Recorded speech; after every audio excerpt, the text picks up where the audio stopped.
رمضان راهو على الابواب، وقلت لازم نشارك معاكم هاد الوصفه تاع الصلصه المرافقه لجميع انواع السلطات، الخضراء والطيبه المفوره الماسيدوان، جميع انواع السلطات. هاد الوصفه بزاف بنينه بزاف، شوفوا قد ما نقول لكم بنينه خليكم حتى تجربوها، وصحيه 100%.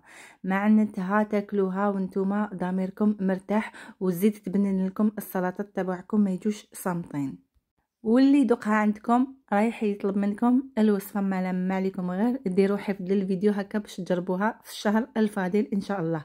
صلوا وسلموا معايا على الحبيب مصطفى عليه افضل الصلاه والسلام. والمكون الاساسي تاعنا في الوصفه هذه هو المعدنوس. نحكم ربطه تاع معدنوس، من الاحسن ناخذوا لابارتي الفوقانيه اللي فيها الاغصان وبزاف الاوراق.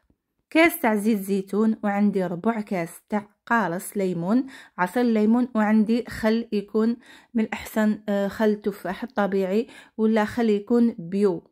حق واحد 4 مغارف كبار هكاك تاع خل، وعندي 4 فصوص كبار تاع الثوم. هنا الثوم ماهوش حيبان كامل الكوت تاعو، قد ما تكثروا ما يبانش باسكو المعدنوس رايح يقتل الكوت تاع الثوم باش ما تجيكمش صامته. وعندي نص مغرف صغيره تاع الملح ورشه تاع فلفل الكحل.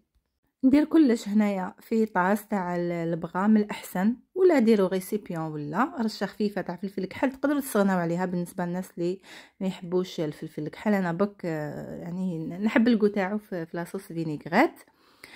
ونخلط كلش يعني كامل دوك المكونات مع بعض، ونجي نميكسي كلش بالبرا ميكسور. بالنسبه للخل، على بالكم بلي هذاك الخل انا نشريوه من سوبيرات ماشي خل طبيعي. نتوما لاكو حابينها صحيه 100%، يا تستعملوا خل طبيعي تاع التفاح ولا الخل اللي يتباع عند لي فارماسي، ولا خل التمر كيما اللي شفتوه عندي هنايا. انا شريته هذا كي رحت للبسكره 25,000 القرعه. ولا تستغناو على الخل وتستعملوا الليمون فقط. ديروا نص كاس تاع ليمون وذوقوا، يعني ذوقوا. لا جاتكم حامضه زيدوا الزيت، تحبوها حامضه كثروا القارص، ما تحبوهاش حامضه بزاف كثروا الزيت. هذا ما كان. وخلطت هنا، ضربت كلش بالبرا ميكسور كيما شفتوني. ولاصوص فينيغريت تاعي راهي واجده. شوفوا كيفاش تجي خضره باسكو المعدنوس بيان سور درنا لها كميه مليحه، وتجي ثقيله. يعني من الاحسن ديروا ربطه كومبلي تاع معدنوس. مده الصلاحيه تاعها طويله ما تفسدش، ماشي كي فيها المعدنوس زعما راح تخسر. شوفوا تقعد لكم اكثر من شهر، انا تقعد لي في الفريجيدار يعني حتى تخلص. شوفوا والله ماني نزيد عليكم، شوفوا تلمو بنينه.